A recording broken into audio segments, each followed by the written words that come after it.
Hello મિત્રો, કેમ છો? આઈ હોપ તમે સૌ મજામાં હશો। મિત્રો, આ વિડીયોમાં આપણે જોવા જઈ રહ્યા છે ધોરણ 11 માટે તમારે હિન્દીનું જે છે પેપર છે દ્વિતીય એક્ઝામનું, અને એના માટે આપણે પાછલા 2 વર્ષોના પેપરો હું તમને આ વિડીયોમાં આપવા જઈ રહ્યો છું। બહુ ઇમ્પોર્ટન્ટ પેપર છે આ। તમારે પેપર સંપૂર્ણ તૈયાર કરી દેવાના છે। આમાં જે પણ પ્રશ્નો આપેલા છે તમામ પ્રશ્નો તૈયાર કરી દેવાના છે, અને આની સાથે ખાસ તમારી ગ્રામર વિભાગ સીની પ્રેક્ટિસ થવાની છે, તો એ ધ્યાનમાં રાખજો। બંને પેપરો સંપૂર્ણ આપેલા છે જેનું આપણે સોલ્યુશન આ વિડીયોમાં જોવાના છીએ। ચેનલ સબસ્ક્રાઇબ કરી દો, અને બીજા તમારા ધોરણના વિડીયો જે છે ચેનલ ઉપર છે, બહુ યુઝફુલ વિડીયોઝ મૂકવામાં આવી રહ્યા છે, તો આનો લાભ ઉઠાવતા થઈ જજો।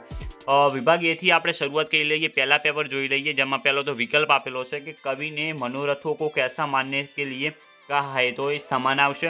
પછી હિન્દુ લોકો की क्या पहचान, એ પ્રશ્ન સાવ સરળ છે, તમારે તૈયાર કરી દેવાનો રહેશે।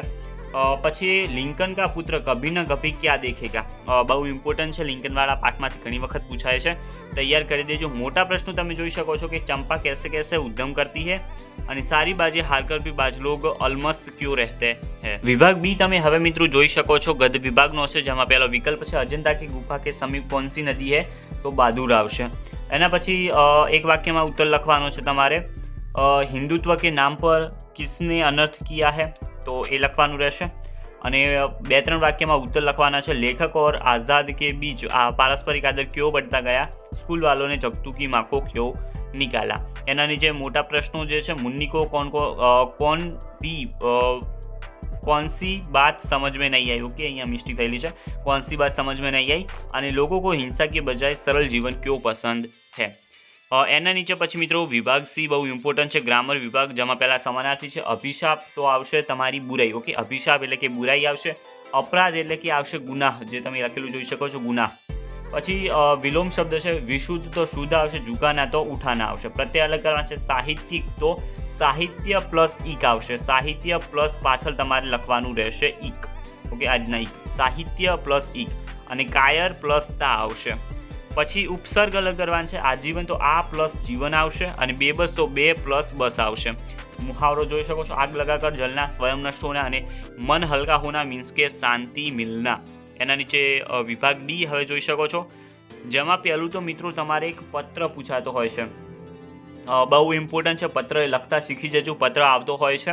એના નીચે નિબંધમાં મેરા પ્રિય લેખક અને પુરુષાર્થ ही प्रारब्ध है, એ અહીંયા છે। છેલ્લે પછી આપેલું છે ગદ્યાંશ કો પડકર ઉત્તર લખવાના છે મિત્રો, એટલે કે પ્રશ્નો તમારે શોધીને આમાંથી લખવાના છે, જેના પણ જવાબ તમે અહીંયા ટીક કરેલા જોઈ શકો છો। અહીંયા મિત્રો બીજું પેપર હવે આપેલું છે, જે ધોરણ 11 હિન્દીનું છે, એનું પણ સોલ્યુશન જોઈ લઈએ। વિભાગ એ છે, सब कुछ न्यौछावर करके कुछ न मांगना कैसा गुण है, तो वो है पावस गुण, पावस। एक वाक्यમાં લખવાનું છે, बाज लोग किसको आशीष देते हैं, અને એના નીચે 2-3 વાક્યમાં ઉત્તર લખવાનું છે। क्षणिक जीत या दीर्घ हार से कवि का क्या तात्पर्य है, मोटा प्रश्न છે। संगति का नतीजा कैसा होता है, मनुष्य का जीवन संघर्ष भरा हुआ है, ऐसा कविता के आधार पर स्पष्ट कीजिए। कदम मिलाकर चलना होगा काव्य में व्यक्त राष्ट्र प्रेम का वर्णन कीजिए। विभाग बी તમે અહીંયા જોઈ શકો છો, कपिल ने कितने तत्वों की चर्चा की है, पौधा किसका प्रतीक है, स्कूल वालों ने जगतू की माँ को क्यों निकाला, अजंता के चित्रों में कौन सी कहानियां हैं। એના નીચે મોટા પ્રશ્નો છે, ટોલી કે સરદાર की चारित्रिक विशेषताएं बताइए, लेखक ने कल्पना पिशाचिनी अथवा तो भूतनी किस भाव से कहा है, અથવામાં આપેલો છે દિલીપ के लिए क्या देखना असंभव था। વિભાગ સી ગ્રામર વિભાગ, જે બહુ જરૂરી છે। દુભર તો આવશે કઠિન સમાનાર્થી શબ્દ, અને પ્રતિભા એટલે આવશે બુદ્ધિ આવશે। ઉજ્જવલનો વિલોમ શબ્દ થશે ધૂમિત, અને દુર્ગતિનો થશે સદગતિ।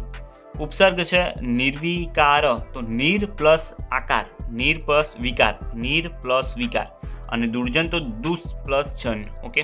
એના નીચે પછી છે અહીંયા શબ્દ સમૂહ આમાં પૂછેલા છે મિત્રો, સોરી, પ્રત્યય અલગ કરવાના છે, પ્રત્યય અલગ કરવાના છે। રસીલા તો રસ પ્લસ ઈલા આવશે, અને ઉદાસી તો ઉદાસ પ્લસ ઈ આવશે।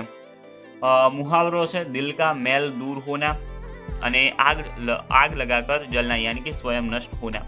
कहावत है, नाच न जाने आंगन टेढ़ा, जिसको कुछ काम करना नहीं है उसके लिए कोई भी संसाधन हो, उसके पास कोई भी संसाधन हो वो निरर्थक है, तो ऐसा अर्थ इसका कहावत का होता है। એના નીચે વિભાગ ડી તમે જોઈ શકો છો, લેખન કાર્યમાં આવે છે, નિબંધ છે મેરા પ્રિય લેખક, વૃક્ષ ही जीवन है अथवा वृक्ष ही हमारे मित्र है, मेरा प्रिय शिक्षक। એના નીચે આમાં વિચાર વિસ્તાર મિત્રો પૂછાઈ ગયેલો છે. ઓકે, મન કે હારે હાર હે, મન કે જીતે જીત, અને બડા હુઆ તો ક્યા હુઆ, પેડ જૈસે પેડ ખજૂર. પત્ર મિત્રો ઘણી વખત આવતો જ હોય છે, તો પત્રની તૈયારી તો તમારે રાખવાની જ રહેશે. તો મિત્રો આ હતું હિન્દીનું પેપર. જે પાછલા વર્ષોના પેપરો છે, તમારા જિલ્લામાં અલગ અલગ પેપર નીકળશે ધોરણ 11ના, યાદ રાખજો. 11મામાં એવું હોય છે કે કોઈ એક જગ્યાએથી પેપર નીકળતા નથી. 12મામાં કે 10મામાં તમે હો તો આમાં એક જ જેવા આખા ગુજરાતમાં પેપર આવતા હોય છે.